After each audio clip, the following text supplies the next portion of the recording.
À quelle fréquence les personnes âgées devraient-elles avoir des rapports sexuels? Existe-t-il un chiffre précis qui garantirait le bonheur, la santé et la connexion avec son partenaire? Vous pourriez être surpris par ce que la science révèle à ce sujet. La société a tendance à minimiser, voire ignorer, la question de la sexualité chez les seniors, comme si c'était un sujet tabou ou une phase de la vie que l'on devait naturellement laisser derrière soi. Mais est-ce vraiment le cas? L'intimité a-t-elle une date d'expiration? Absolument pas. En réalité, de nombreuses études prouvent que l'activité sexuelle après 60 ans présente des bienfaits profonds, non seulement pour le corps, mais aussi pour l'esprit. Pourtant, une question revient souvent, quelle est la fréquence idéale? Faut-il avoir des rapports chaque semaine, chaque mois, ou simplement lorsque l'envie se fait sentir? Dans cette vidéo, nous allons explorer les recherches scientifiques sur le sujet, briser les mythes les plus courants et comprendre pourquoi la sexualité joue un rôle essentiel, même après un certain âge. Restez bien jusqu'à la fin, car je partagerai une information méconnue qui pourrait complètement changer votre vision de l'intimité après 60 ans. Maintenant, plongeons dans le cœur du sujet. Pourquoi la sexualité reste essentielle avec l'âge? On entend souvent dire que l'activité sexuelle perd de son importance avec l'âge, que ce n'est plus une priorité ou que le corps ne suit plus. Ces idées reçues sont pourtant loin de la réalité. En vérité, les bienfaits du sexe ne disparaissent pas avec le temps, ils évoluent. Beaucoup pensent que passé un certain âge, l'intimité devient secondaire, comme si elle appartenait uniquement à la jeunesse. Mais la science prouve tout le contraire. Loin d'être un simple plaisir physique, le sexe a un impact direct sur la santé, aussi bien sur le plan physique que mental. D'un point de vue physique, maintenir une vie sexuelle active présente plusieurs avantages majeurs. Des études montrent que l'activité sexuelle régulière peut réduire le risque de maladies cardiovasculaires en favorisant la circulation sanguine et en stimulant le rythme cardiaque. Bien sûr, cela ne remplace pas l'exercice physique, mais c'est un excellent complément qui contribue à un cœur en bonne santé. Le sexe est aussi un anti-stress naturel. Lors d'un rapport, le corps libère des endorphines et de l'ocytocine, des hormones qui procurent une sensation de bien-être et qui réduisent le stress. Cette libération d'hormones joue également un rôle dans le soulagement de la douleur, ce qui peut être bénéfique pour les personnes souffrant d'arthrite ou de douleurs chroniques. Un autre point souvent sous-estimé est son impact sur le sommeil. De nombreuses personnes âgées souffrent d'insomnie ou de troubles du sommeil, mais l'intimité, même sans rapport sexuel, favorise la détente et améliore la qualité du sommeil. L'oxytocine libérée après un moment de tendresse aide à calmer l'anxiété et favorise un sommeil plus profond et réparateur. Mais les bienfaits du sexe ne s'arrêtent pas au physique. Il y a aussi un véritable impact sur la santé mentale et émotionnelle. Avec l'âge, il est courant de ressentir de l'isolement, une baisse d'estime de soi, voire des épisodes de dépression. Or, plusieurs études montrent que les seniors qui maintiennent une activité sexuelle régulière ont moins de risques de souffrir de dépression et d'anxiété. L'intimité joue un rôle fondamental dans le sentiment d'appartenance et dans la confiance en soi. Se sentir désiré, aimé et connecté à son partenaire permet de préserver une image positive de soi et de renforcer l'estime personnelle. C'est un rappel puissant que peu importe l'âge, on reste une personne vivante, vibrante et toujours capable de ressentir du plaisir et de l'affection. Un autre aspect méconnu du sexe concerne les fonctions cognitives. Certaines recherches suggèrent que l'activité sexuelle stimule certaines parties du cerveau et peut contribuer à ralentir le déclin cognitif. En d'autres termes, le sexe serait une forme d'exercice mental qui entretient la mémoire et la clarté d'esprit, réduisant potentiellement le risque de maladies comme Alzheimer. Enfin, il est essentiel de parler du rôle du sexe dans la connexion émotionnelle avec son partenaire. L'intimité ne se limite pas au rapport physique. Elle est un langage qui renforce la complicité et permet d'exprimer l'amour et la tendresse. Pour beaucoup de couples, surtout après des décennies de vie commune, le sexe devient un moyen de maintenir une relation forte et harmonieuse, en rappelant que le désir et la connexion ne disparaissent pas avec l'âge. En résumé, l'intimité joue un rôle clé, non seulement pour le bien-être physique, mais aussi pour la santé mentale et émotionnelle. Pourtant, une question persiste. Y a-t-il une fréquence idéale à respecter? C'est ce que nous allons voir dans la prochaine partie. Quelle est la bonne fréquence? C'est probablement la question qui revient le plus souvent. À quelle fréquence les personnes âgées devraient-elles avoir des rapports sexuels? Existe-t-il un chiffre parfait qui garantirait le bien-être physique et émotionnel? La réponse courte, c'est qu'il n'y a pas de nombre universel. Ce qui compte bien plus que la fréquence, c'est la qualité de l'intimité et la satisfaction des deux partenaires. Cela étant dit, certaines études donnent des repères intéressants. Par exemple, une recherche menée par la National Library of Medicine a révélé que les personnes âgées de 65 ans et plus qui avaient des rapports sexuels au moins une fois par semaine se déclaraient plus heureuses et plus satisfaites de leur vie, y compris dans leurs relations de couple. Mais ce qui est encore plus intéressant, c'est que les couples ayant des rapports moins fréquents ne sont pas forcément moins heureux. D'autres études montrent que les couples qui entretiennent une connexion émotionnelle forte et qui se sentent désirés sont tout aussi épanouis, même si leur activité sexuelle est plus espacée. Cela nous amène à une réalité essentielle. Il n'existe pas de norme absolue. Certains couples se sentent comblés avec un rapport par semaine, d'autres trouvent leur équilibre avec une intimité mensuelle, tandis que certains privilégient les gestes tendres et les moments de complicité, sans forcément passer par l'acte sexuel. Avec l'âge, la perception du sexe évolue. Pour beaucoup, il devient moins une question de performance et plus une question de connexion et de partage. C'est souvent après 60 ans que l'on comprend que l'intimité ne se mesure pas en chiffres, mais en moments de qualité passés ensemble. D'ailleurs, plusieurs témoignages montrent que le sexe devient parfois plus satisfaisant en vieillissant, car il est libéré des attentes et des pressions liées à la jeunesse. Il ne s'agit plus de prouver quoi que ce soit, mais simplement d'apprécier l'instant et de se reconnecter à son partenaire. Mais si la fréquence idéale dépend de chaque couple, il y a tout de même un facteur clé qui influence directement l'envie et la possibilité d'avoir une activité sexuelle régulière: la santé. Avec l'âge, certains changements physiques peuvent rendre l'intimité plus difficile. La fatigue, les douleurs articulaires, la baisse d'énergie ou encore des troubles hormonaux peuvent impacter la libido et le confort pendant les rapports. Mais cela signifie-t-il que la sexualité doit disparaître?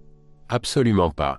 Dans la prochaine partie, nous allons voir quels sont les obstacles les plus fréquents qui peuvent affecter l'intimité des seniors, mais surtout, comment les surmonter pour continuer à profiter d'une vie sexuelle épanouie, quel que soit son âge. Si vous regardez toujours cette vidéo et que vous trouvez ces informations précieuses, veuillez commenter plus ci-dessous pour me faire savoir que vous êtes là. Et si vous n'êtes pas encore abonné, je vous recommande de vous abonner et d'activer la cloche pour ne manquer aucune de nos vidéos. Votre soutien nous aide à continuer à créer du contenu de qualité pour vous informer et vous inspirer. Maintenant, poursuivons. Les obstacles à l'intimité et comment les surmonter. Maintenir une vie sexuelle active et épanouie après 60 ans peut parfois être un défi. Avec l'âge, certains obstacles physiques, psychologiques et émotionnels peuvent surgir, rendant l'intimité plus compliquée. Mais la bonne nouvelle, c'est qu'il existe des solutions adaptées pour surmonter ces difficultés et continuer à profiter de moments de connexion et de plaisir avec son partenaire. L'un des premiers obstacles est la santé physique. De nombreuses personnes âgées souffrent de douleurs articulaires, de fatigue ou de maladies chroniques qui peuvent impacter leur libido ou rendre les rapports inconfortables. Par exemple, l'arthrite peut limiter certains mouvements, et des conditions comme l'hypertension ou le diabète peuvent affecter la fonction sexuelle. Mais cela ne signifie pas qu'il faut renoncer à l'intimité. Au contraire, adapter son approche peut faire toute la différence.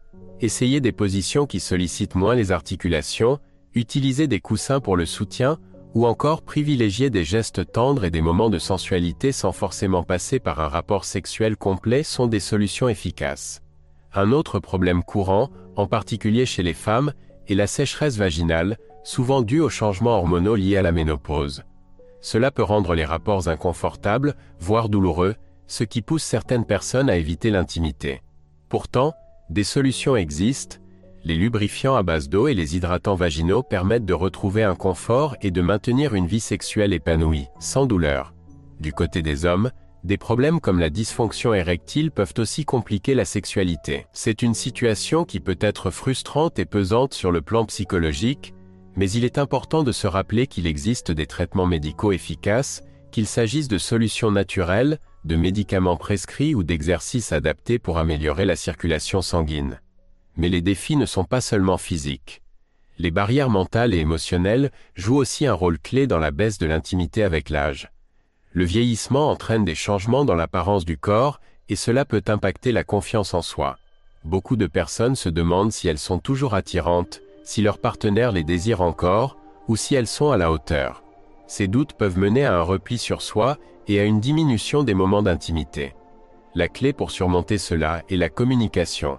Parler ouvertement avec son partenaire de ses craintes et de ses envies permet non seulement de se rassurer, mais aussi de renforcer la complicité et d'explorer de nouvelles formes de connexion. Beaucoup de couples rapportent que passé un certain âge, le sexe devient plus authentique et plus profond, car il repose moins sur la performance et plus sur le partage et la tendresse. D'autres facteurs peuvent également perturber l'intimité, comme le stress, la charge mentale et les responsabilités du quotidien.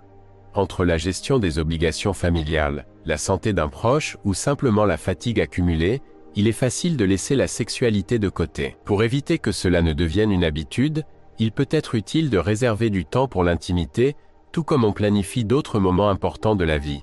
Cela ne veut pas dire imposer un rythme forcé, mais plutôt créer des occasions de se retrouver à deux, que ce soit à travers des moments de tendresse, des massages, des dîners en tête-à-tête ou simplement des discussions sincères.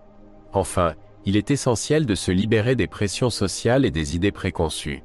L'intimité après 60 ans ne doit pas être dictée par des attentes extérieures. Que vous ayez des rapports chaque semaine, une fois par mois ou que vous privilégiez d'autres formes de connexion, ce qui compte, c'est ce qui vous rend heureux et épanoui. Dans la dernière partie, nous allons voir comment redéfinir l'intimité après un certain âge et pourquoi il est essentiel d'accepter ces changements comme une nouvelle phase de découverte et de complicité dans votre vie amoureuse. Redéfinir l'intimité et l'accepter pleinement. L'un des plus grands changements qui surviennent avec l'âge, c'est la manière dont nous percevons et vivons l'intimité.